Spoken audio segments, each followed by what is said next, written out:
Bonjour à tous, on se retrouve pour une nouvelle semaine de vlog, un petit peu spécial parce que comme je vous l'avais annoncé dans le vlog précédent, la semaine dernière j'étais à Paris et pourtant comme vous pouvez le voir, eh bien je suis à nouveau au Luxembourg chez moi.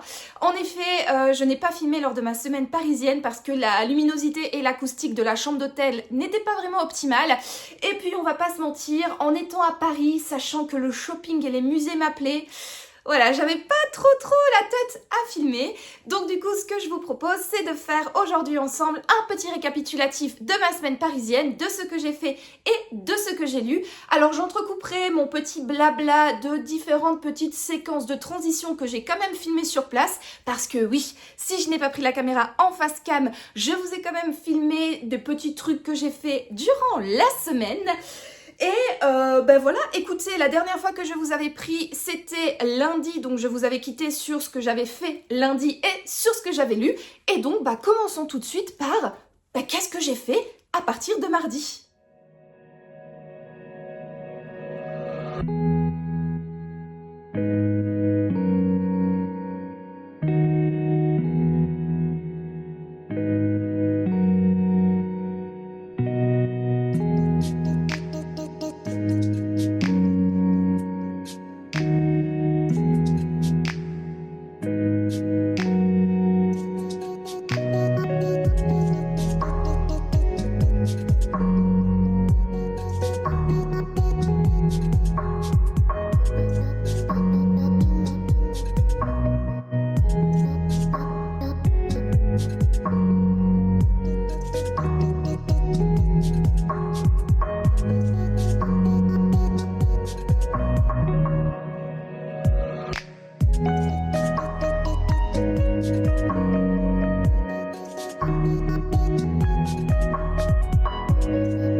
Je suis allée au musée Carnavalet, qui est le musée d'histoire de Paris.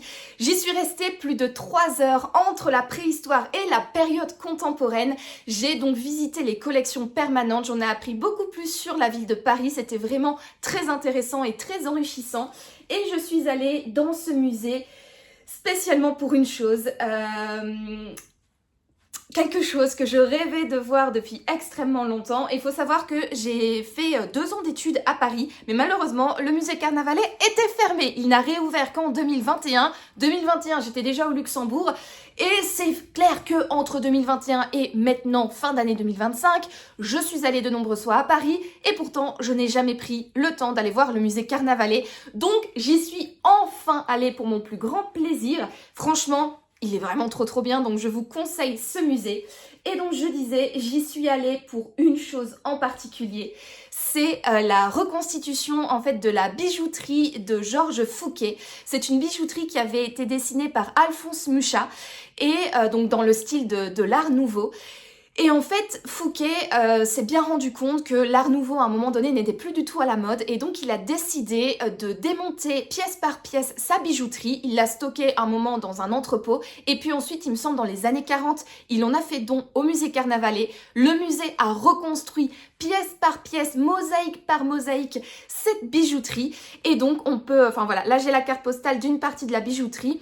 Mais donc on peut véritablement aller visiter cette boutique comme si elle était encore debout dans les rues parisiennes.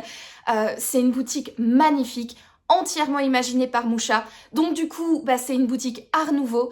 C'est Du sol au plafond, en passant par les moulures, les poignées de porte, la devanture, c'est magnifique. Je n'avais vu ce magasin que sur photo ou sur plan, ou d'après les dessins de Musha.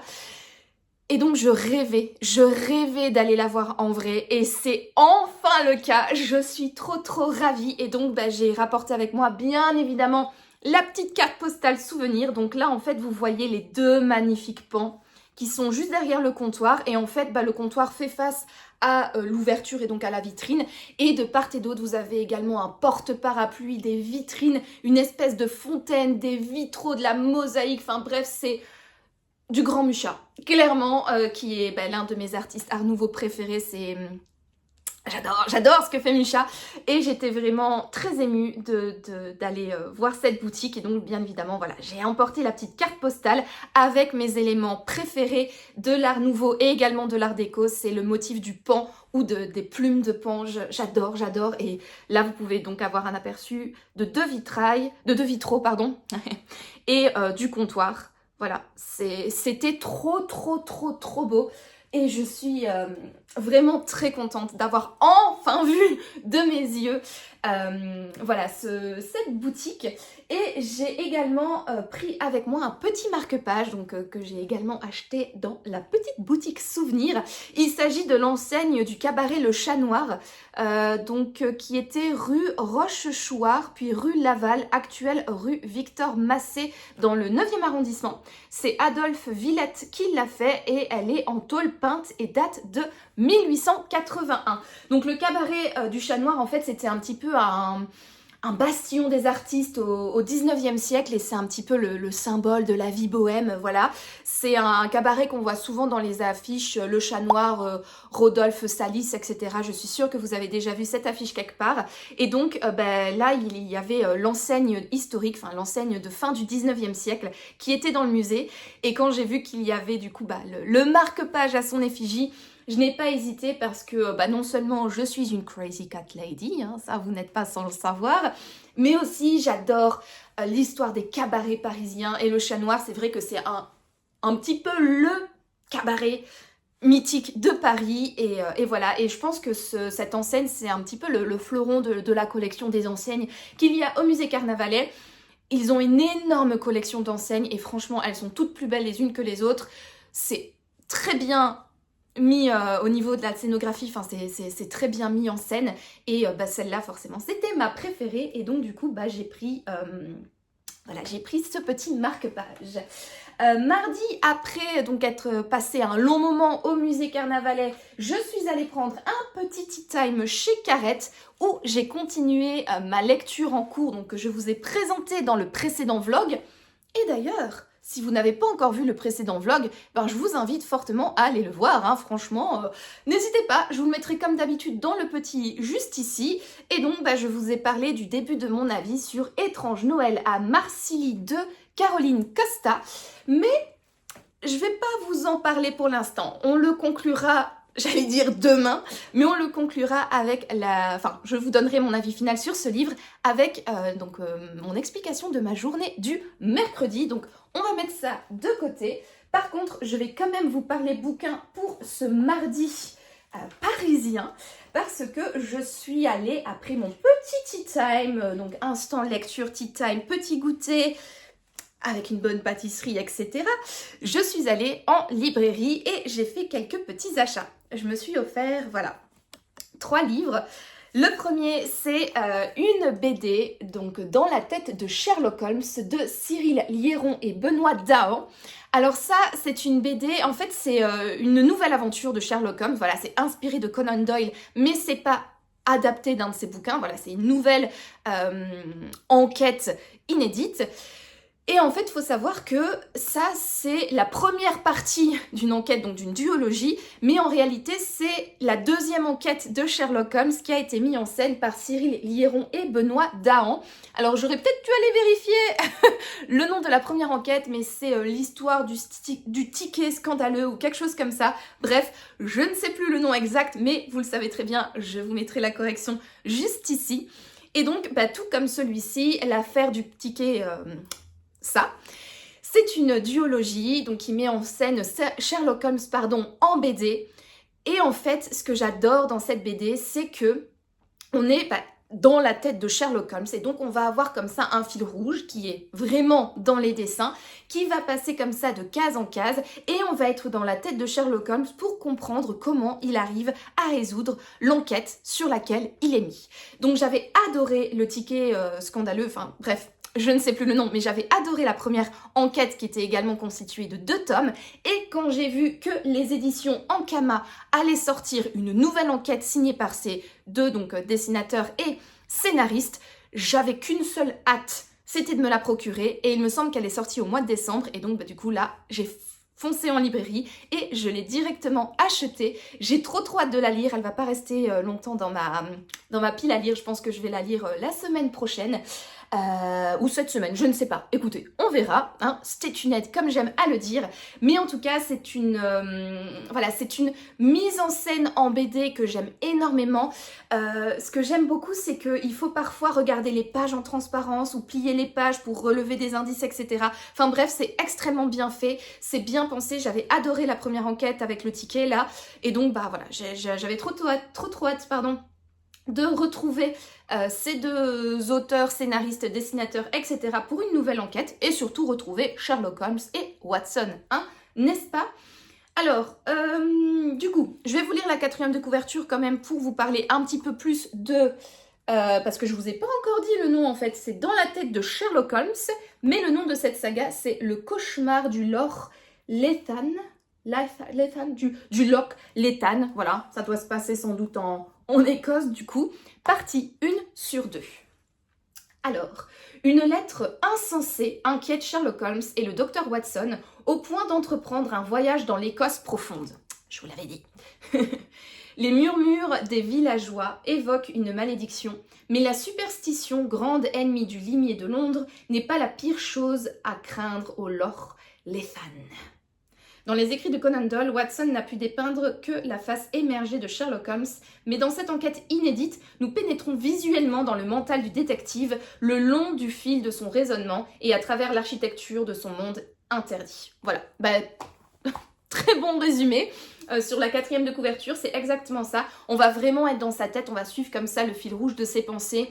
Il va détecter de temps en temps des indices et donc la mise en page et les dessins vont nous mettre la lumière sur ces indices, etc. Et donc on va suivre vraiment tout son cheminement de pensée. J'avais adoré la première enquête. Voilà, hâte de commencer cette seconde. Voilà pour mon premier achat. Mon deuxième achat, c'est un petit bouquin sur l'Égypte ancienne. Donc c'est un Que sais-je de Sophie Desplanques, je suppose, Desplanques. Voilà, donc ça c'est quelque chose d'un petit peu plus sérieux. Voilà, on n'est pas dans de la littérature imaginaire, etc. C'est un petit bouquin historique parce qu'avec mon mari, nous allons partir en Égypte fin mars, début avril.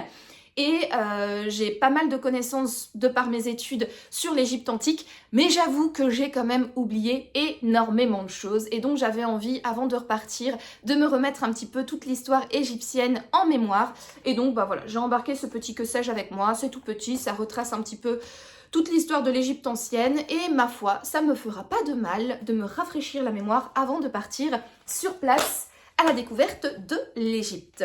Et le 3e bouquin que j'ai acheté est Shame on Me. Je suis passée en librairie, je ne sais plus quand, il me semble au mois de novembre ou quelque chose comme ça. Je vous avais dit, ouais, trop bien, j'ai acheté Le Dernier Lebel et la femme de ménage de Freda McFadden. Trop bien, c'est les livres que j'avais trop envie en ce moment. Sauf que, il y a un livre qui est sorti début décembre, que j'attendais depuis... début octobre, que j'attendais depuis 1 an, parce que c'est des livres que j'achète au format poche. J'attendais sa sortie. J'ai attendu que mon anniversaire passe pour voir si quelqu'un me l'offrait. Finalement, personne ne me l'a offert. Donc je me suis dit, il faut que je me l'achète. Et pourtant, lors de ma petite sortie en librairie, je suis complètement passée à côté et j'ai oublié d'acheter ce livre. Non mais vraiment, shame on me. Et du coup là, lors de ma petite virée en librairie parisienne, j'ai rattrapé le coup. Voilà, je me suis enfin procuré ce livre que j'attendais depuis longtemps, qui est écrit par l'un de mes auteurs préférés, même mon auteur préféré, oui, mon auteur préféré. Et non, pour une fois, je ne parle pas de Nicolas Lebel, mais je parle bien de Donato. Carisi qui est, oui, toujours mon auteur préféré. Nicolas Lebel ne l'a pas encore pour l'instant, on verra dans les années à venir, mais il ne l'a pas encore détrôné. Et chaque année, à sa sortie poche, c'est au mois d'octobre, c'est toujours aux environs de mon anniversaire, il y a le nouveau Donato Carisi qui sort au format poche, donc le nouveau sort en grand format et celui d'avant sort en format poche. Je me les offre à chaque fois à cette période de l'année. Et j'avoue que cette fois-ci, voilà, lors de ma dernière sortie librairie au Luxembourg, je suis complètement passée à côté. Et là, j'ai rattrapé le coche à Paris. Et donc, c'est un nouveau livre. Il me semble que c'est un one-shot, celui-ci. Il fait pas partie de ni de sa saga Mila Vasquez, ni de sa saga avec, comment il s'appelle, Marcus et Sandra, je pense. Je sais plus, je vous mettrai ici le nom de la deuxième saga. Et la troisième saga, c'est avec Pietro Gerber, qui est la saga de la Maison des Voix, la Maison au Silence, ou je ne sais plus. Bref, il a 3 sagas avec comme ça des personnages récurrents. Et il me semble que celui-ci, c'est un petit peu comme Je suis l'abysse, c'est un one-shot qui n'a rien à voir avec ces sagas. Je ne sais pas du tout de quoi il parle. Vraiment, les Donato Carisi, j'y vais les yeux fermés, tête baissée, j'achète, je lis. C'est clair que les derniers que j'ai lus de lui ne sont pas à la hauteur du chuchoteur. Le dernier, c'était La Maison des Lumières, ou est-ce que j'arrive à voir La Maison aux Lumières, ouais, c'est ça. Je l'avais pas trouvé fifou, Je suis l'abysse non plus, mais Donato Carisi a cet art de quand même, je sais pas, il écrit bien, c'est fluide, c'est agréable, il crée des cliffhangers qui ont vraiment le rôle de cliffhanger qui donnent envie de continuer la lecture. C'est des romans que tu bouffes, c'est des romans qui sont peut-être un petit peu nazes, mais pendant lesquels tu prends quand même énormément de plaisir. Et franchement, pour moi, Donato Carisi, ouais, ça reste mon auteur préféré. Et j'achète tous ses bouquins, et même si, voilà, j'avoue que celui-là, je ne sais pas si les autres personnes, les youtubeurs, les bookstagrammeurs, tout ça et tout ça, l'ont aimé. J'avoue que j'ai pas trop écouté d'avis à son sujet. Je ne sais même pas de quoi il parle.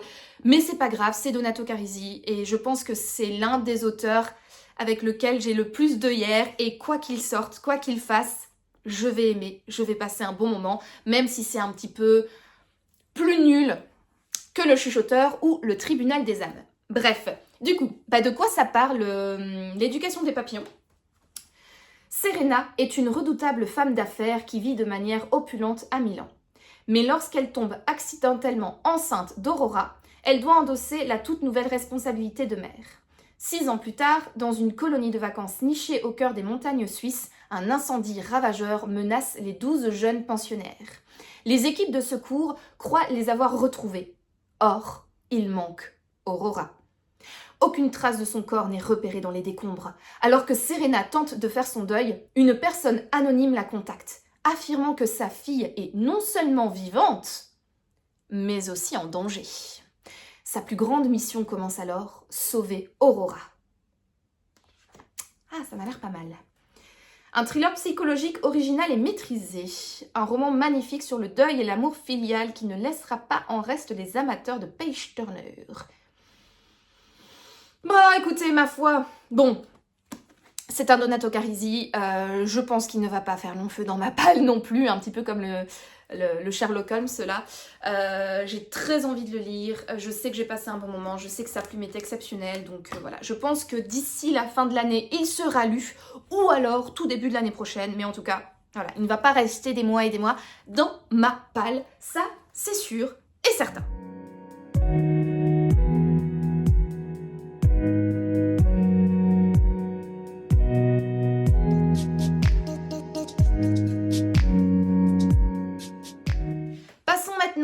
Mercredi, et mercredi je suis partie en direction de Londres pour la journée, et entre les 4 heures de train et ma petite virée au pub, j'ai eu le temps de terminer Étrange Noël à Marcilly de Caroline Costa.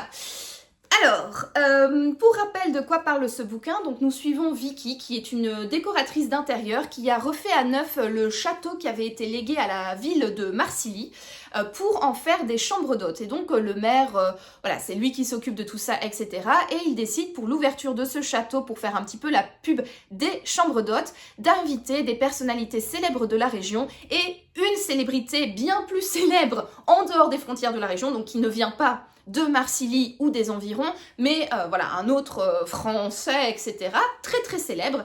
Et donc il invite Maxime Novak, qui est un célèbre auteur de thrillers. Il l'invite donc à séjourner dans le château. Tout se passe bien jusqu'au moment où Maxime Novak disparaît. Et encore, quand je dis tout se passe bien, c'est pas très très vrai parce qu'il y a une personne qui va être intoxiquée alimentairement parlant, le sapin va prendre feu, bref, il va se passer plein de petits épisodes un petit peu voilà, chelous et dramatiques lors de ce séjour au château de Marcilly. Et en plus, Maxime Novak disparaît, et puis, et il faut savoir ce qui lui est arrivé. Donc bien évidemment, il y a la police qui vient sur place, mais la police va entre guillemets pas servir à grand chose parce que c'est principalement Vicky, notre décoratrice d'intérieur, qui va enquêter, qui va parler avec les différents personnages pour trouver ce qui est arrivé à Maxime Novak. Où est-il? D'où vient-il, cet incroyable héros des temps nouveaux? Pas du tout! C'est incroyable. Bref, j'espère que vous avez la référence à ce que je viens de dire. Et d'ailleurs, j'espère que ce que je viens de dire, c'est les paroles exactes. Sinon, c'est un petit peu la honte. Bref, voilà. Donc, c'est Vicky qui va enquêter pour découvrir ce qui est arrivé à Maxime Novak, etc. Vous l'aurez compris. Donc ici, on est dans une ambiance un petit peu à la Cosy Mystery. Nous sommes en Sologne, en France, et non pas en Angleterre pour une fois. Nous sommes à la période de Noël. Donc voilà, c'est... ambiance un petit peu cosy entre marché de Noël, décoration, bonne bouffe, luminosité agréable grâce aux décorations lumineuses, etc. C'est un peu spécial, enfin voilà, c'est vraiment un univers que j'aime beaucoup à cette période de Noël. En plus, donc le genre qui est du Cosy Mystery, donc c'est vraiment chouette au niveau de l'ambiance. En revanche, au niveau de l'histoire... j'ai bien aimé, ça se lit vite, ça se lit bien, on est bien dans le bouquin et... voilà, les pages tournent assez rapidement parce que c'est bien écrit. Mais en revanche, l'histoire est un petit peu bateau. Voilà. Chaque chapitre, il va se passer plus ou moins quelque chose, ou on va dire que les chapitres alternent entre il y a un petit drame, puis Vicky enquête, elle découvre quelque chose, il y a un petit drame, Vicky enquête, elle découvre quelque chose, pas forcément en lien avec le drame qui vient de survenir, mais qui va permettre de mettre de l'eau à son moulin pour l'enquête générale, qui est donc la disparition de Maxime Novak, et un petit peu le pourquoi du comment il arrive, un petit peu des malheurs lors de cette réception au château, etc. Et en fait, on sent que chaque personnage sont censés n'avoir aucun lien les uns les autres et en fait on sent au fur et à mesure de l'histoire que chacun en veut à Maxime Novak, chacun potentiellement aurait pu lui faire du mal pour une raison X ou Y, parfois sérieuse, parfois complètement débile. Mais voilà, et donc c'est un petit peu ce roman où en fait on va soupçonner tous les personnages parce qu'ils ont un lien avec la personne disparue.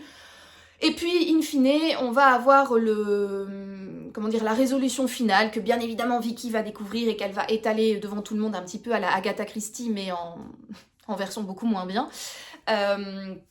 Et après, le coupable va faire « oui, effectivement, c'est moi, nanani, nanana », et on va un peu comprendre les tenants et aboutissants des différents mystères qui ont jonché notre chemin du début à la fin du roman. Mais honnêtement, c'était facile. Je sais plus à quel moment, mais j'ai tout de suite soupçonné un personnage. C'était effectivement ce personnage-là, le coupable. J'ai trouvé que les motivations, que ce soit du réel coupable ou des autres qui auraient pu en vouloir à Maxime Novak, c'était un petit peu du niveau de la cour de maternelle, hein, voilà. C'est quand même bizarre que le gaillard qui n'a rien à voir avec la ville a quand même des problème avec presque tous les habitants, ou en tout cas tous les habitants principaux qui ont été invités, soi-disant que tous les personnages qui ont été invités cette réunion dans le château en fait a été organisée par le maire et sa secrétaire, et comme par hasard, le maire et sa secrétaire qui n'en savaient absolument rien, ont quand même invité des personnes qui avaient des raisons d'en vouloir à l'auteur. Enfin voilà, je trouve ça déjà pas du tout plausible, et vraiment gros, quoi, c'est vraiment gros, c'est vraiment, des grosses ficelles qu'on te met pour, dérouler le roman. Et après, pareil, tout ce qui est un petit peu les cliffhangers, un petit peu les enchaînements des situations, c'est vraiment gros, c'est vraiment burlesque, c'est vraiment un poil too much. Et cerise sur le gâteau, tous les personnages, sauf Vicky, bien évidemment, sont caricaturaux, mais à souhait. On a l'artiste qui est complètement artiste folle, délurée, qui part dans tous les trucs de « Oh mon Dieu, je suis une artiste, je suis inspirée, machin bidule chouette ». On a l'avocat, le juge, oh je ne sais plus trop quoi, qui ne fait que réciter le code pénal et qui ne fait que voir dans tous les actes des autres des délits à la, à la loi, ou « Attendez, si vous faites ça, vous risquez une amende de machin ». Bref. Vraiment, c'est le code pénal ambulant sur pattes, quoi. Puis ensuite, on a, le célèbre auteur là, de thriller, là, Maxime Novak, qui est vraiment hyper imbu de sa personne, vraiment la célébrité, Voilà, bref, tous les personnages sont caricaturaux. Ah ouais, on a aussi 2 autres personnages qui arrêtent pas de se foutre des bâtons dans les roues l'un à l'autre, le chef du club de running et la chef du club de théâtre, qui arrête pas de se mettre des bâtons dans les roues, enfin bref, c'est vraiment ubuesque. Et les seuls personnages qui ont l'air un tant soit peu normaux dans cette histoire, c'est Vicky et le maire. Et encore, le maire, c'est un petit peu le « Oh mon Dieu, mais qu'est-ce qui arrive à mon village c'est de la mauvaise pub, nanani nanana, et tout. » Et qui est un petit peu désespéré et hyper drama queen. Et Vicky, c'est un petit peu la seule qui est là pour tempérer un petit peu tout le monde. Et qui est un peu la seule personne normale et pas du tout caricaturale du lot. Donc ça, je trouvais que c'était un peu, voilà, c'est comme si c'était une bûche de Noël avec, de la crème au beurre qui est bien onctueuse, bien crémeuse, bien au beurre, avec en plus du chocolat, avec en plus du sucre glace, avec en plus de la chantilly, avec en plus de la glace vanille, avec en plus, enfin vous voyez, c'est un peu trop qui donne au final quelque chose qui, oui, est savoureux, mais qui vous reste quand même sur l'estomac et qui, le lendemain, peut vous donner quand même une certaine indigestion. Donc, in fine, oui, c'était une lecture sympathique, il y avait quand même de l'humour, la plume elle est bien, ça se lit vite, ça se lit bien, il y a des petits cliffhangers intéressants. C'est une enquête, ma foi, toute simple, mais il y a quand même ce côté grosse ficelle, personnages qui sont un petit peu caricaturaux, dénouement facile, dénouement même facile, certes, mais tu te dis, oh mais... Voilà, donc... bonne lecture en un sens, mais pas le roman du siècle, pas le thriller, truc de Noël que je recommanderais. J'ai déjà lu mieux, j'ai l'impression. J'ai pas d'idée en tête là pour l'instant de genre de truc. Mais voilà, après ça fait le taf. Si vous avez juste envie de vous divertir, là je vous avoue que, étant donné que je l'avais commencé avant de partir à Paris et que je l'ai lu pendant une bonne partie de ma semaine parisienne, j'avais d'autres choses à faire de mes journées, hein, comme vous le savez, je vous ai expliqué. Et donc du coup, c'est un livre que je reprenais de temps en temps, une fois que j'étais au pub, une fois que j'étais en train de faire un tea time, ou le soir dans le lit, ou le matin, juste avant de me préparer pour mes virées shopping et musée parisienne. Et donc voilà, c'est un roman qui est assez facile, donc du coup tu tombes dedans, t'es bien, t'as pas forcément oublié ce qui s'est passé avant, tu peux te permettre de grignoter des petits chapitres par-ci par-là. C'est agréable, mais c'est pas le roman du siècle. Si ça vous dit, lisez-le, mais moi honnêtement, c'est pas vraiment le genre de roman que je recommanderais, ou en tout cas, pas aux personnes qui aiment les policiers, thrillers, polars et cozy mystery bien construits et plus subtils. Voilà, donc pour ma lecture que j'ai terminée lors de mes trajets, du coup, en train quand je suis partie mercredi à Londres. Voilà.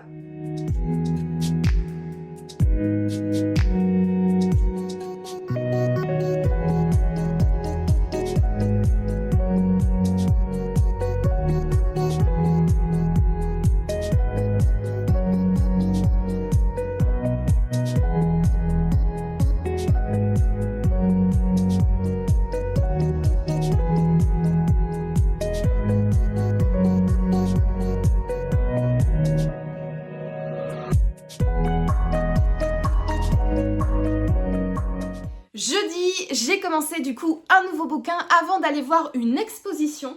J'ai commencé Un bon écrivain est un écrivain mort de Guillaume Cherel. C'est un livre que j'avais reçu une fois gratuitement à la Fnac parce que j'avais acheté 2 livres. Oui voilà, 2 livres achetés. Ce livre a été offert. Je l'ai commencé lors de mon petit repas avant d'aller au musée des arts décoratifs. Et ma foi, en le commençant... Je m'attendais, je vais vous lire après la 4e de couverture, mais je m'attendais en lisant ce livre de retrouver une ambiance un petit peu à la GMR avec le mystère Sherlock ou l'affaire Sherlock. Je sais plus exactement le titre, je vous le mettrai juste ici. Mais je m'attendais voilà, à un petit roman satirique extrêmement drôle autour du monde de la littérature française. Et j'avoue que quand j'ai commencé ce roman, j'ai été un petit peu titillée par le style et par le ton utilisé par l'auteur. Je vais pas en dire plus, je vais vous lire la 4e de couverture et je vous en parlerai demain, donc vendredi, pour le jour de vendredi, concernant voilà, un avis un petit peu plus détaillé sur ce livre. Mais du coup, de quoi parle ce bouquin? Donc, un bon écrivain est un écrivain mort. Augustin Traquenard doit animer un débat littéraire dans un ancien monastère en compagnie de 10 écrivains très médiatiques qui ont tous reçu un mystérieux courrier d'invitation. Frédéric Belvédère, Michel Ouzbek, Amélie Latombe, Delphine Vegan, David Mykonos, Cathy Potcol, Tatiana de Roseret, Christine Lego, Jean de Moisson et Yann Moite. Tout est fin prêt pour l'événement, mais rien ne se passe comme prévu. Dès l'arrivée au monastère, l'histoire dérape. C'est bien connu, un bon écrivain est un écrivain mort. Voilà, donc vous avez entendu dans le résumé des noms qui font référence à des personnages de la culture littéraire francophone. Et donc je m'attendais vraiment à un roman satirique, à un roman drôle avec de l'humour autour de ça. Peut-être même une petite critique un petit peu de la société et notamment de tout ce qui est la culture autour de la littérature blanche francophone. Mais voilà, je n'en dis pas plus, je vous en parlerai pour le jour de vendredi. Sinon, qu'est-ce que j'ai fait jeudi? Ah oui, j'ai été voir l'exposition, donc c'est les 100 ans de l'art déco, je sais plus le titre exact, mais en gros au musée des arts décoratifs. Donc en 2025, on a fêté les 100 ans du courant artistique l'art déco, voilà. Et je dois vous dire, j'ai été extrêmement déçue par cette exposition. J'en attendais beaucoup, c'est une exposition rétrospective pour fêter les 100 ans de ce courant artistique. On est au musée des arts décoratifs de Paris, donc du coup je m'attendais véritablement à une dinguerie. Mais que nenni les amis. Déjà, au niveau de la scénographie, j'ai trouvé que c'était extrêmement brouillon. On avait des textes et des cartels qui étaient extrêmement mal placés. Donc en fait, quand vous allez dans une exposition, vous avez dans une pièce différents types de cartels. Vous avez le cartel explicatif des différentes thématiques des pièces qui sont normalement situées sur les murs. Et puis ensuite, vous avez ce qu'on appelle les textes B, donc qui sont des textes un petit peu plus précis sur une partie de la salle, sur certains objets, etc.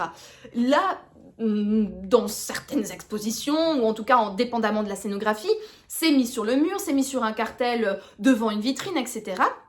Et puis en fait vous avez également ce qu'on appelle les cartels C. Donc les cartels C, c'est les cartels explicatifs des œuvres d'art qui vous sont présentées. Donc par exemple vous allez avoir un tableau, vous allez avoir sur le cartel C, texte C, le nom de l'artiste, le nom du tableau, la date,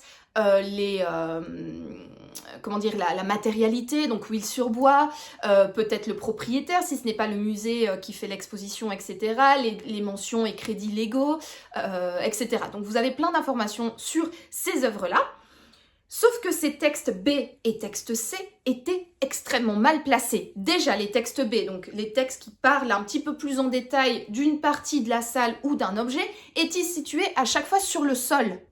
Sur le sol. Alors que dans une... Et c'est écrit en petit, c'est pas écrit énormément, parce que vous vous rendez compte que le texte va pas pouvoir être écrit en 36, etc. Et j'ai trouvé ça hyper mal fait, parce que du coup, moi j'ai passé la majorité de l'exposition courbée en deux pour lire les textes sur le sol. En plus, avec la lumière au plafond, ça faisait parfois des sales reflets, les gens qui passent devant, ça faisait des ombres, etc. Moi encore, j'ai une très bonne vue, je ne porte pas de lunettes, pas de lentilles, etc. Donc je voyais bien.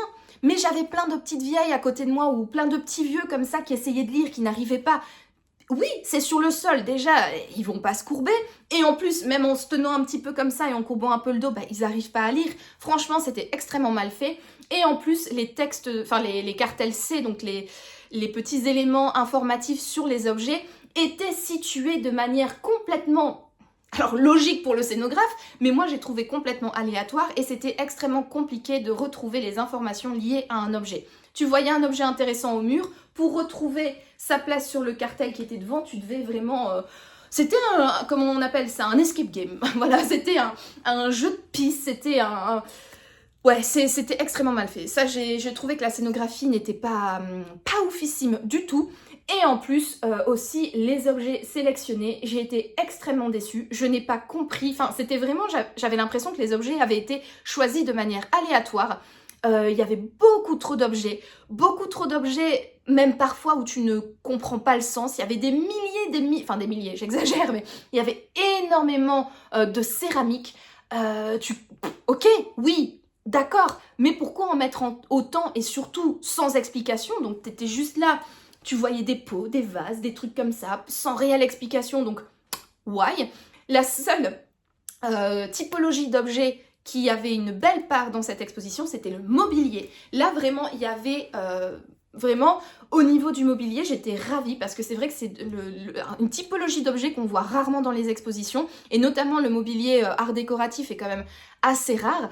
Et donc, le fait de voir autant de mobilier, ça faisait vraiment plaisir. Je trouvais qu'il y avait une belle part. Ça manquait bien évidemment d'explications et c'est un petit peu dommage, mais chaque mobilier, en tout cas pour le mobilier, je trouvais qu'il y avait une réelle cohérence et une réelle pertinence pour leur place dans l'exposition. En revanche, les milliers d'assiettes, pots, vases, etc., céramiques, j'ai pas du tout compris l'intérêt, vraiment. En plus, le contenu de l'exposition, je l'ai trouvé extrêmement lisse. Personnellement, l'art déco, la période d'art déco, c'est pas du tout ma période historique. Hein. Moi, je suis plutôt 15e, 16e siècle, entre Italie et France, mais plutôt, voilà, Renaissance italienne. J'ai des connaissances en art déco, mais qui sont quand même relativement basiques. Et là, clairement, je n'ai absolument rien appris. J'ai trouvé que c'était un contenu extrêmement lisse, extrêmement pauvre, et j'ai trouvé ça dommage, d'autant plus qu'il manquait énormément de contexte international. L'exposition se basait sur le mouvement art décoratif à Paris et en France, et oubliait totalement la scène internationale. Alors oui, dans les dernières salles, on avait un petit peu des objets venant de Scandinavie et du Japon pour montrer que, quand même, c'est un courant artistique qui a touché tout le monde, mais j'ai trouvé ça extrêmement peu. C'était pas assez, clairement, pour une exposition rétrospective sur les 100 ans de l'Art Nouveau. Notamment ici au Luxembourg, on a quand même une production d'art déco énorme, et on n'en parle pas du tout dans l'exposition. Il y a une seule assiette donc qui est issue de la manufacture Villeroy et Boch Luxembourg, et encore c'est parce que la personne qui a créé le design ou le dessin, je pense que c'est le dessin sur l'assiette, c'était un Français. Sinon je pense que cette assiette n'aurait jamais été présente dans l'exposition. Et encore, Villeroy et Boch Luxembourg est quand même connu pour ses statuettes art déco qu'ils ont réalisées en collaboration avec Robge, qui est pourtant une firme parisienne, etc. Et ça, on n'en parle pas.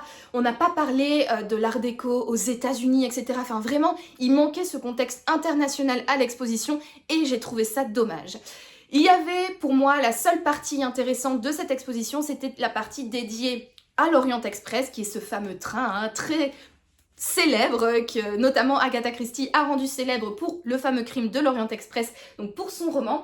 Désolée, la caméra a coupé parce que je n'avais plus d'espace de stockage sur mon iPhone. Donc je ne sais plus exactement où j'en étais, bref, je verrai ça au montage.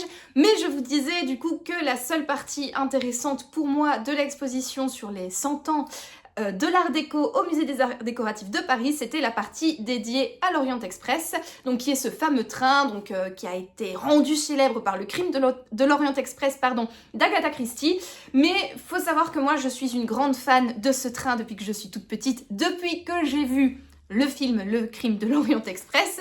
J'ai même déjà un bouquin chez moi donc sur ce train qui parle de son histoire, etc. Il faut savoir que c'est un train de la compagnie des wagons-lits qui a été fondé par un Belge, un Liégeois, Nigel Maker. Donc c'est un peu une fierté nationale également pour moi, l'Orient Express. C'est un train qui m'obsède par son origine, par sa beauté, par son histoire, et je rêve d'aller faire un trajet dans l'Orient Express. Et il faut savoir qu'au musée du train à Bruxelles, il y a toute une partie du coup dédiée à l'Orient Express. Donc j'ai déjà été visiter ce musée, j'ai déjà eu des informations sur l'Orient Express, et en plus j'ai pas mal de bouquins dédiés à ce train dans ma bibliothèque. Donc c'est un sujet que du coup je connaissais très bien. Donc même si c'était intéressant d'avoir une reconstitution de l'Orient Express, d'avoir tout son historique et également tout ce qu'on met en place maintenant pour recréer un nouvel Orient Express pour refaire le voyage donc historique du train. C'était intéressant, certes, mais moi personnellement, ça m'a rien appris et c'était très bien fait. J'ai vraiment trouvé que là, pour le coup, la scénographie et les informations étaient dignes d'intérêt. Mais moi personnellement, c'est une partie du coup qui ne m'a pas plus emballée que ça parce que voilà, je connaissais déjà la majorité des choses qui y étaient dites et j'avais déjà vu la majorité des choses qui y étaient présentées. Mais bon, voilà. Donc tout n'est quand même pas à jeter dans cette exposition. La dernière partie dédiée à l'Orient Express est extrêmement intéressante, enrichissante, mais pas au point de non plus relever le niveau de l'exposition. Bref, vous l'aurez compris, cette exposition anniversaire sur l'art déco au Musée des Arts Décoratifs de Paris m'a extrêmement déçue. Je suis ravie, je vais pas vous mentir, grâce à mon travail, j'ai le droit d'avoir une carte qui me permet d'accéder gratuitement au musée et aux expositions un peu partout dans le monde. Et donc, je suis ravie de ne pas avoir dépensé un centime pour cette exposition parce que ça a été une énorme déception. Bref, voilà.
Passons maintenant à vendredi, qui était ma dernière journée sur le sol parisien. La semaine est passée vraiment beaucoup trop vite. Mais bon, que voulez-vous, toutes bonnes choses ont une fin et c'est comme ça. Mais en tout cas, vendredi fut également une chouette journée parce que je suis allée voir 2 expositions. La première, direction les Archives nationales pour leur exposition sur le faux et les faussaires, donc qui est dédiée principalement à la personnalité, à la personne du dupé, du faussaire et de l'expert.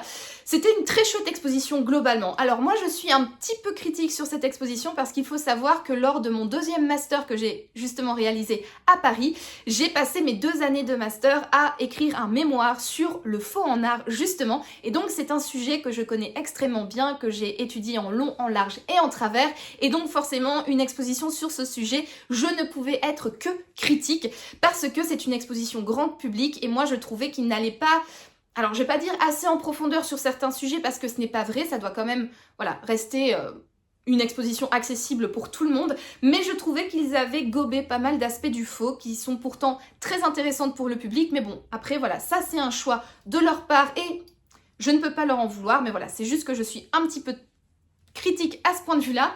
Et aussi, personnellement, j'ai trouvé qu'il manquait pas mal de vrais faux objets. J'ai trouvé qu'il y avait beaucoup de documents, c'était hyper intéressant. Il y avait quelques objets comme ça disséminés par-ci par-là dans l'exposition, des vrais, des faux. Mais j'ai trouvé qu'il manquait quand même un petit peu de faux. Voilà, d'objets faux pour peut-être faire passer un petit peu mieux le sujet ou... tout simplement illustrer un petit peu mieux les différents propos de l'exposition. Mais enfin bon bref, voilà, ça c'est juste mon avis, mais sinon globalement j'ai trouvé que c'était vraiment une très chouette exposition qui donc abordait un sujet qui est extrêmement intéressant, je trouve personnellement, mais je pense aussi que ça pourrait plaire à beaucoup de monde. J'ai trouvé que la force de cette exposition c'était notamment tous les documents qui étaient présentés, il y avait pas mal de documents d'archives. Alors c'est sûr que si on s'amuse à tout lire etc, c'est très long. On pourrait également se poser la question de l'intérêt de voir, par exemple, je sais pas, dans une affaire de faux, il va avoir une lettre écrite par la maman de celui qui est accusé, qui va demander la grâce au roi, puis on va avoir le document de grâce du roi. Techniquement, historiquement parlant, c'est des objets intéressants, mais c'est vrai qu'on pourrait se poser la question de pourquoi montrer ce genre d'objet, parce que c'est juste des petites lettres. Mais bon, on est aux Archives nationales, ça fait partie des collections qui font partie de leur fonds, et donc du coup, oui, ça avait totalement du sens que ces objets soient présentés, mais je peux comprendre que pour certaines personnes, on se pose, parce que j'ai entendu ce genre de réflexion lors de ma visite, c'est quel est l'intérêt d'un document étant donné que l'histoire est expliquée juste à côté. Bon, ok, il y a le document originel, cool, super, mais quoi? Voilà, bref. C'est clair que je peux comprendre, moi d'un point de vue peut-être un petit peu plus professionnel ou en tant qu'historienne de l'art, j'ai trouvé que d'avoir ces documents devant nous c'était extrêmement intéressant. Et je trouve que justement, c'est ce qui fait la force de cette exposition, c'est tous les documents officiels ou originaux qui y sont présentés. J'ai également appris pas mal d'histoires sur le faux, voilà, que je n'avais pas forcément étudié lors de mon mémoire, notamment autour de la fausse monnaie. Moi, c'est un sujet que j'ai hyper vite abordé dans mon mémoire, mais je ne m'y suis pas intéressée en profondeur. Et là, il y avait véritablement plusieurs salles qui étaient dédiées aux faux monnayeurs, etc. Et ça, j'ai trouvé extrêmement intéressant, c'était vraiment bien fait. Et puis ensuite, ça parcourait un petit peu voilà l'histoire du faux à travers les œuvres d'art, les différentes marques, les cigarettes, la bénédictine, etc. qu'on peut trouver en faux. Enfin bref, vraiment toute une histoire donc autour du faux et principalement centrée, comme je l'ai dit juste avant, donc sur la personnalité du dupé, du faussaire et de l'expert qui jouent tous les trois un rôle quand même relativement important dans une histoire de faux.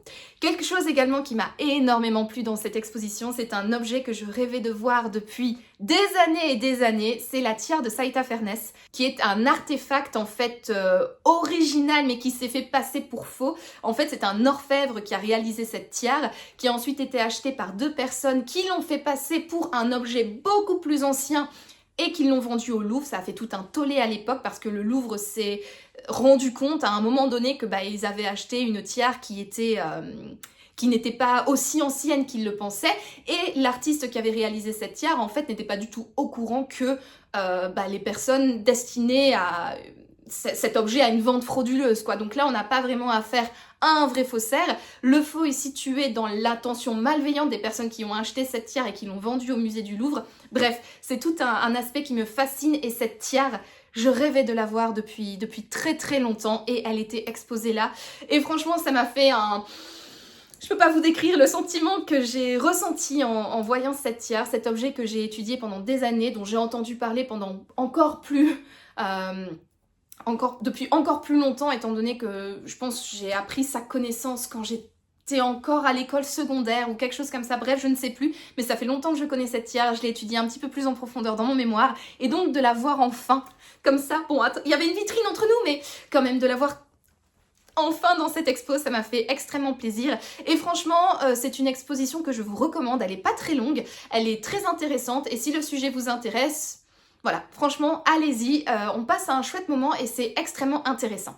La deuxième exposition que j'ai été faire vendredi, c'est l'exposition Flop au Centre National des Arts et Métiers, au Musée des Arts et Métiers, je ne sais plus le nom de l'institution, j'en suis navrée. Je vous mettrai l'intitulé exact ici.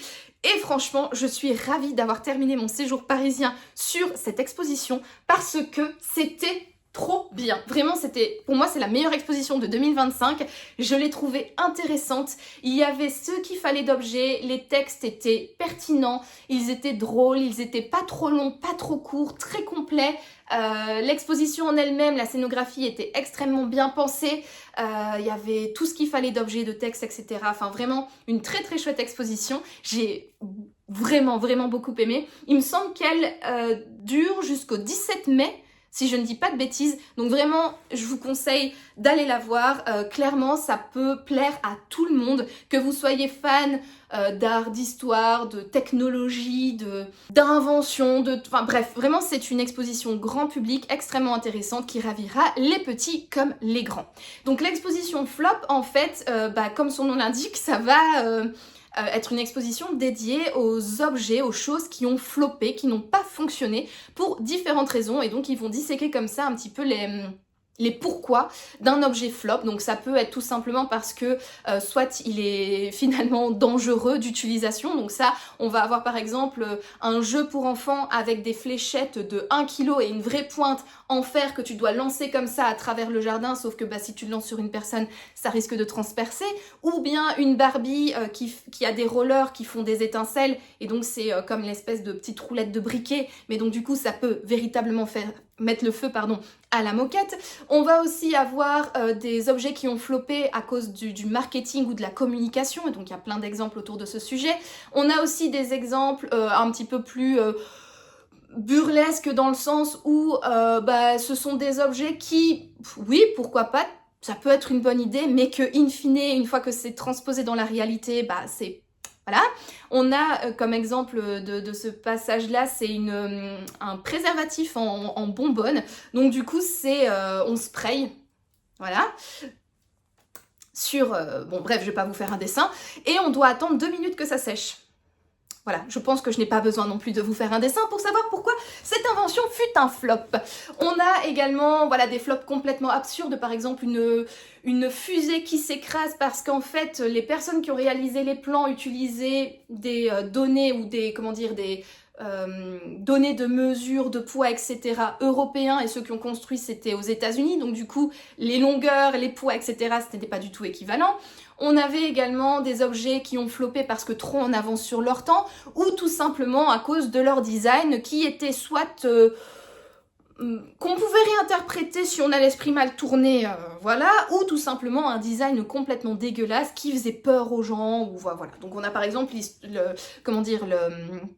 une poupée qui est censée attendrir les enfants, mais plutôt que l'attendrir, elle fait peur cette poupée, et donc les enfants n'ont pas envie de l'acheter parce que sinon ils vont faire des cauchemars. Enfin voilà, bref, toute une explication en fait de pourquoi un objet flop, et donc ils vont disséquer un petit peu tout ça, les phénomènes de société, les phénomènes technologiques, etc. Enfin bref, c'était vraiment intéressant, j'ai beaucoup aimé. Je me demande si j'irai pas refaire cette exposition avec mon mari, parce qu'elle est ouverte, donc comme je l'ai dit, jusqu'au 17 mai. Et peut-être qu'on retournera d'ici là à Paris, je pense que ça peut vraiment l'intéresser. Mais en tout cas, ouais, pour moi, ça a été un énorme coup de cœur, cette exposition. Je l'ai trouvée intéressante, divertissante. Bref, elle réunit tout ce que j'aime dans les expositions et je vous invite fortement à aller la voir. Sinon, reparlons maintenant lecture, et du coup, vendredi, je vous l'ai dit, dernière journée parisienne, donc il était temps pour moi de me diriger vers la gare de l'Est pour repartir dans mes pénates, pour repartir au Luxembourg, et bien évidemment, comme à chaque fois que je suis dans un transport, j'aime bien accompagner mon déplacement d'une petite lecture, et j'ai donc continué. Un bon écrivain est un écrivain mort, et il faut savoir que je ne l'ai pas continué très très longtemps. J'ai décidé d'abandonner ce livre. J'ai lu jusqu'à la page 47. Alors c'est pas très... Voilà, j'ai pas laissé beaucoup de chance au produit, hein, clairement. Le livre fait 250 pages tout rond, donc j'ai même pas lu un cinquième du livre.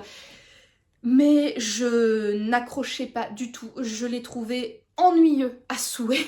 Vraiment, je ne m'attendais pas du tout à ça. Comme je vous l'ai dit, je m'attendais à, oui, ok, un roman un petit peu satirique, avec une bonne dose d'humour, qui parlait de la culture littéraire francophone, française, peut-être en faisant une petite critique de société, mais sur un ton quand même relativement léger.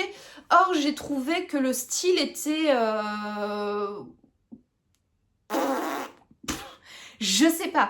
Il y avait déjà pas mal de références autour de la sphère littéraire française, autour des auteurs que je n'avais pas les références. Parce que, bon voilà, les auteurs cités derrière, alors oui, Delphine Vegan, ça c'est Delphine de Vigan, je la connais, mais juste de nom, j'ai jamais lu un de ses livres. Amélie Latombe, donc qui est Amélie Nothomb, alors oui, là pour le coup j'ai déjà lu un de ses livres, mais bon, je connais peut-être un petit peu plus le personnage parce qu'elle est belge, mais sinon, voilà. Tatiana de Roseraie pour Tatiana de Rosenay, pareil, c'est des noms que je connais en fait, mais je ne connais pas les personnages, je ne connais pas les auteurs. Pour tous, à part Amélie Nothomb, mais pour tous ceux qui sont cités ici, je n'ai lu aucun de leurs livres. Donc il y avait des espèces de petits traits qui se voulaient humoristiques, dont je n'avais pas les références, que je ne comprenais pas. Et je trouvais aussi que le ton utilisé, c'était pas le ton de la bonne camaraderie et d'un humour un petit peu grinçant mais sympathique. J'ai trouvé que c'était un humour très caustique. J'ai trouvé que c'était très cynisme. J'avais l'impression qu'en fait l'auteur avait des comptes à rendre avec tous les auteurs cités. J'ai trouvé que... Ouais, je sais pas, j'ai pas accroché au ton. J'ai pas accroché à la narration. J'ai trouvé aussi qu'au niveau de l'humour, il y avait pas mal de choses qui tombaient à plat. Ou alors, soit c'est parce que je ne comprends pas du tout, parce que je ne suis pas assez lettrée ou voilà, assez cultivée pour comprendre ce livre. Mais il y avait vraiment des moments où j'étais là, c'est censé être une blague. Je sais pas, moi ça me fait pas rire. Ou alors je comprends pas le deuxième, troisième, voire quatrième sens de cette blague. Bref, vraiment, j'ai pas trouvé ça intéressant.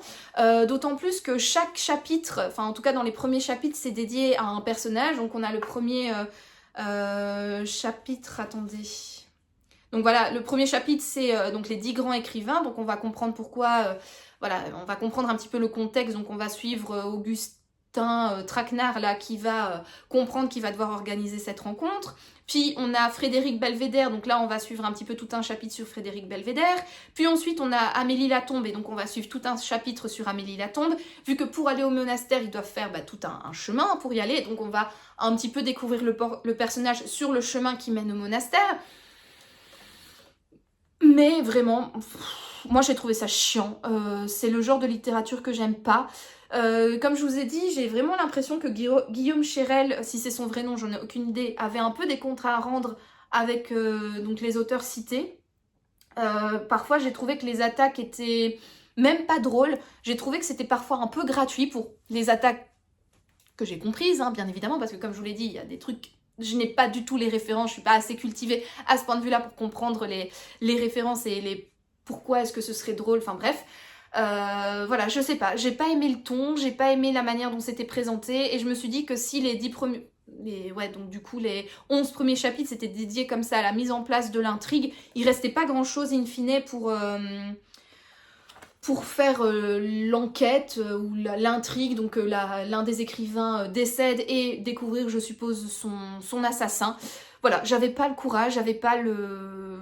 non, j'avais pas l'envie. Donc bah voilà, après 47 pages, j'ai décidé d'abandonner ce bouquin et je ne pense pas que j'y retournerai. Clairement, c'est pas du tout mon truc. J'ai été voir du coup sur Babelio un peu les critiques de ce livre. Il y a une grande, voire la plus grande majorité des gens qui n'aiment pas ce bouquin, qui ne mettaient pas, voilà, pas du tout en valeur, et pour le peu que j'ai lu, ça se rapprochait énormément de mon avis, donc bah, je pense que je ne vais pas continuer. Voilà, c'est un livre que je vais définitivement abandonner. Donc du coup, dans le train, j'ai décidé de commencer un nouveau bouquin, Scary Christmas de Aileen McMullen. Je sais pas trop comment ça se prononce. Mais la seule chose, c'est que je sais que ce bouquin n'a pas fait l'unanimité sur Instagram. Et même pour dire que toutes les personnes que je connais qui ont lu ce livre l'ont détesté. Du coup, j'ai commencé ce livre vendredi dans le train. J'ai lu, dans le train, je pense que j'ai lu 18 pages. Il me semble que c'est ça. Je sais plus, mais en tout cas, je sais que j'ai pas lu beaucoup, finalement, de ce livre dans le train. Voilà, parce que dès les premières pages, j'ai pas du tout accroché au style. Je l'ai trouvé pauvre, je l'ai trouvé chelou, les personnages avaient l'air d'être d'une vulgarité, d'une bêtise monstre. C'était pas ce que je voulais pour clôturer mon vendredi et ma semaine parisienne. Donc du coup, j'ai préféré le poser, mettre mes écouteurs et écouter de la musique pendant tout le reste du trajet. Et je l'ai donc continué samedi. Mais samedi, je n'ai pas été bien loin non plus. Parce que déjà, j'ai essayé de tenir un petit peu, de lire au moins le... Je sais même plus ce que j'ai lu. Je sais que j'ai abandonné ce livre, voilà. Vous le savez maintenant. Je l'ai abandonné, je pense, à la page... Bah, je pense que j'ai dû lire le premier chapitre, donc j'ai dû l'abandonner à la page 27. Ouais. Je m'étais posé des petites questions concernant ce bouquin, parce que, comme je l'ai dit, voilà, je n'accrochais pas, mais je me suis dit, bon, allez, on va laisser une chance au produit. Et puis, in fine, samedi, j'ai lu 2 pages par-ci, 2 pages par-là, j'accrochais pas. Je sais pas, vous voyez vraiment ce truc, tu lis, tu t'ennuies, c'est chiant, tu n'accroches pas au style, les personnages ont l'air exécrable, t'as juste pas envie. Et donc du coup, tu lis 2 pages, t'arrêtes et tu préfères aller faire autre chose, genre nettoyer. Voilà. Plutôt que de lire. Et tout vendredi soir et samedi, pendant toute la journée, j'ai reçu que des messages sur Instagram en me disant « Ça a été ma pire lecture de 2024, ce livre était horrible, je l'ai terminé, il est nul, je l'ai abandonné, il est nul, je n'ai pas tenu 50 pages, bla bla bla bla, bref. » Que des retours négatifs en message privé sur Instagram. Et donc, je pense qu'après la page... je pense même avant la fin du chapitre, je ne sais plus exactement. Mais bref, j'ai décidé du coup d'abandonner également ce livre. Voilà. Alors, je vais quand même vous lire la 4e de couverture parce que bon, quand même, savoir de quoi ça parle, hein, ce livre, donc de Eileen McMullan, Scary Christmas. L'histoire du pire Noël. 24 décembre. Une tempête de neige d'une férocité inouïe bloque plusieurs véhicules sur une route perdue des hautes terres d'Écosse. Les 9 passagers trouvent un refuge inespéré dans le manoir sombre et isolé de Bright's Team. Personne n'est là pour les accueillir et pourtant, des paquets cadeaux à leur nom les attendent. Qui pouvait bien savoir qu'ils passeraient le réveillon dans ce décor lugubre, alors qu'eux-mêmes l'ignoraient? Dans une atmosphère que le whisky ne parvient pas à réchauffer, chacun va rapidement se sentir prisonnier du manoir et de son propre passé. Et tous vont tour à tour payer cher, très cher, pour découvrir pourquoi le pire Noël les a réunis ce soir-là. Voilà, et alors il est marqué traduit de l'anglais Écosse par Yann Manouk. Alors du coup, j'en ai discuté avec plusieurs d'entre vous, ou plusieurs de mes abonnés sur Instagram. On se disait que potentiellement Eileen McMullan, ce serait en fait un pseudonyme pour Yann Manouk, qui n'a pas voulu publier peut-être ce livre sous son vrai nom parce que, pourquoi, on ne sait pas, par honte, par peur, bref, whatever ever after, on s'en fiche. Mais voilà, bref, il y a plein de spéculations autour de ce bouquin et de son auteur, mais cela dit, voilà, pour revenir à ce que je disais juste avant, ouais. Moi, j'ai pas du tout accroché, ça m'a saoulée. Et étant donné que j'avais eu pas mal de retours négatifs de personnes qui ont plus ou moins les mêmes goûts littéraires que moi, qui m'avaient dit qu'ils avaient été au bout et qui avaient vraiment détesté ce livre, que ça n'en valait pas la peine, que je devais pas perdre mon temps avec ce bouquin. Et comme vous savez que ces dernières semaines, voire derniers mois, niveau littérature, je n'ai pas été extrêmement gâtée. Hein. Rappelons L'Horloger de Jérémy Classe, qui a quand même été une torture niveau lecture. Franchement, là, je suis en vacances, c'est pas pour mordre sur ma chic, c'est pas pour essayer de terminer un bouquin alors que, bah voilà, j'en ai pas envie, ça ne me plaît pas, je vais pas, comment dire, faire traîner la torture, et donc après, voilà, on va dire une vingtaine de pages, bah, j'ai décidé d'abandonner ce livre. Et pareil, tout comme un bon écrivain est un écrivain mort, je crois que je n'y retournerai pas, parce que bah, les 20 premières pages, en tout cas au niveau du style, et les personnages n'ont pas réussi à me convaincre. J'ai trouvé que le style était vraiment pauvre. Enfin, je sais pas, les personnages, en fait, n'ont pas de nom. Il dit juste le gars à la sab, le gars qui conduit la range, le gars à la sab, le gars qui conduit la range, le gars du tracteur, le gars du ceci. Il n'y a pas de nom, il n'y a pas de contexte. En bref, j'ai trouvé que c'était pas bien écrit, c'était chelou, il y avait une espèce de vulgarité, ouais, la plume ne me plaisait pas, le style ne me plaisait pas.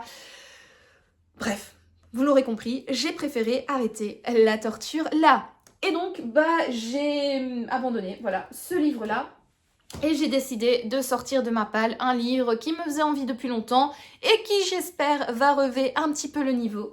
J'ai donc décidé de sortir, il me semble que c'était samedi soir. Ouais, je pense que je l'ai commencé samedi soir, mais bref. Donc, c'est ma lecture actuelle qui est Reliques de Preston et Child, qui est un livre qui est sorti dans les années 90. Et en fait, il faut savoir que moi, j'avais reçu dans un concours de Noël en 2023 un livre de Preston et Child, pardon, qui sont 2 auteurs qui... Je savais qu'ils existaient, mais je m'étais jamais vraiment intéressée à eux. Et en recevant leur livre dans le concours, ça m'avait fortement donné envie de le lire, mais je me suis rendu compte en allant sur Livre Addict que c'était un tome 16, 17, 18, enfin bref, je ne sais plus, mais un tome d'une saga. Et je me suis dit, bah, c'est peut-être pas une bonne idée de commencer par un tome aussi éloigné dans le temps, et donc j'étais partie à la recherche du premier tome, qui est donc Reliques. Donc le premier tome qui met en scène l'inspecteur Pendergast, voilà, Aloysius de son prénom. Et bah voilà, c'était une lecture qui me donnait envie depuis longtemps, et j'ai donc décidé de le sortir de ma palle, et j'espère que bah, cette lecture va me faire passer un bon moment, parce qu'après 2 abandons, voilà, il a quand même un petit peu de pression sur ses épaules, hein, le petit. Alors, j'ai commencé le livre, mais j'ai été un petit peu stupide, parce qu'en fait, mon marque-page, c'est ça, voilà. Et c'est le marque-page que je vous ai présenté en début de ce vlog. Et je n'ai pas pensé à mettre un marque-page de remplacement. Donc bref, il va falloir que je relise pour savoir où j'en suis. Mais en tout cas, je suis qu'au tout début. Je pense que je dois être plus ou moins là. Je pense pas que j'ai dépassé les 100 pages pour l'instant. Donc, de quoi parle ce livre Reliques de Preston and Child? Nous sommes à New York, au musée d'histoire naturelle, et il y a 2 enfants qui ont été retrouvés assassinés de manière un petit peu violente, et les crimes en fait s'enchaînent. Et donc, il y a la police qui débarque et qui va essayer de découvrir qui a commis ces crimes relativement sanglants. Ils vont pour cela aller dans les sous-sols du musée. Il va se passer des choses et voilà, on se rend vite compte, en tout cas nous en tant que lecteurs, parce que les personnages sont un petit peu teubés sur les bords dans ce livre-là, mais nous en tant que lecteurs, on se rend bien compte que potentiellement ce n'est pas un humain. Voilà, le meurtrier, mais peut-être une bête sauvage, on ne sait pas. Enfin bref, c'est encore assez flou sur l'identité de la chose. Moi, je pense que c'est une chose qui tue les gens, parce qu'en fait, dans le prologue, on va suivre des aventuriers, enfin plutôt des scientifiques qui sont partis à l'aventure en Amazonie et qui sont partis en fait chercher des traces d'une tribu qui soit aurait disparu, soit serait toujours active, mais très très cachée de la société, et ils vont rapporter de cette expédition des artefacts. Il faut savoir que de cette exposition, personne n'est revenu vivant. Ils sont tous morts. Par des conséquences différentes, mais bon bref, aucune des personnes qui sont parties lors de cette exposition n'est revenue vivante, et par contre les artefacts ont bien été envoyés au musée d'histoire naturelle de New York, et le musée est justement en train de préparer une exposition autour des superstitions. Voilà, des superstitions dans le terme général de différentes cultures, etc. Et c'est à ce moment donné que les meurtres vont commencer. Et donc, il y a quelque chose d'assez énigmatique qui semble un petit peu hanter les recoins du musée.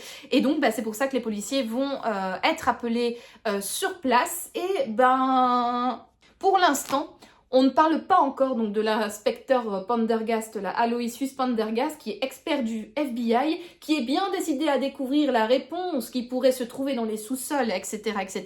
Mais pour l'instant, là où j'en suis, en tout cas, on ne parle pas encore de cet inspecteur, donc je ne sais pas trop quel sera son rôle. Je suppose que c'est grâce à lui qu'on va réussir à découvrir le mystère qui se cache derrière ces assassinats. Pour l'instant, j'aime bien. Alors, je trouve que c'est un livre, donc comme je l'ai dit au tout début, on sent qu'il a été écrit dans les années 90, parce qu'il y a pas mal de longueur et de description. C'est pas pour me... Comment dire ? C'est pas pour me plaire, parce que vous savez très bien que moi, j'aime bien quand c'est straight to the point, j'aime pas quand il y a trop de descriptions inutiles, trop d'explications inutiles, mais après, là, je vous avoue, je suis en congé, je suis à la maison, je n'ai rien à faire de ma vie à part lire, donc, voilà, c'est pas... Ça ne me déplaît pas, on va dire ça comme ça. C'est pas ce que je préfère, mais ça ne me dérange pas. Je passe un bon moment, je trouve que c'est bien écrit, c'est intéressant. Je soupçonne une vibe un petit peu... Bon, il est marqué là derrière, mais effectivement, je soupçonne une vibe un petit peu à la Jurassic Park. Donc, je sens venir un petit peu le truc peut-être surnaturel qui va débarquer. Et c'est pour l'instant une atmosphère que j'aime bien. Vraiment, je prends pas mal de plaisir. Je trouve ça intéressant. Alors oui, il y a des longueurs, les personnages sont... un petit peu con, Oh, franchement, t'es censé être avec des policiers et aussi avec des scientifiques du Muséum d'Histoire Naturelle, là, avec doctorat plus, mais ils sont un petit peu teuteux, Oh, franchement, parfois, t'es juste là, oh, come on. Bref, voilà, mais... À part ça, je prends pas mal de plaisir, ça a l'air intéressant, je suis véritablement curieuse et j'ai hâte de continuer ce livre. Donc voilà, écoutez, en tout cas, pour l'instant où j'en suis, je ne suis qu'au début, donc je vous en parlerai un petit peu plus dans le prochain vlog, donc stay tuned comme j'aime à le dire. Et voilà, c'est sur ma lecture en cours que je clôture cette rétrospective de ma semaine parisienne. Je vous remercie d'avoir regardé cette vidéo. Si vous l'avez aimée, n'hésitez pas à me mettre un petit pouce bleu ainsi qu'un commentaire pour me dire ce que vous en avez pensé. N'hésitez pas également à me mettre dans les commentaires si vous avez lu l'un des livres que je vous ai présenté en update lecture ou en book haul, ce que vous en avez pensé. Est-ce que vous avez aimé, détesté, est-ce que comme moi vous les avez abandonnés, ou est-ce que comme moi vous les avez adorés ou mitigés, enfin bref, dites-moi tout dans les commentaires. N'hésitez pas à me dire également si vous avez visité l'une des expositions que je vous ai présentées dans cette vidéo, et donnez-moi votre avis dans les commentaires, ça m'intéresse toujours de voir ce que vous en pensez. Également, et si ce n'est pas encore fait, abonnez-vous à cette chaîne pour me soutenir. C'est toujours cool de voir que cette chaîne grandit de semaine en semaine. Et en attendant du coup de vous retrouver la semaine prochaine dans un prochain vlog, je vous souhaite comme toujours de passer une excellente journée, une excellente soirée ou une excellente nuit, peu importe. Et je vous dis donc à bientôt pour de nouvelles aventures livresques. Ciao!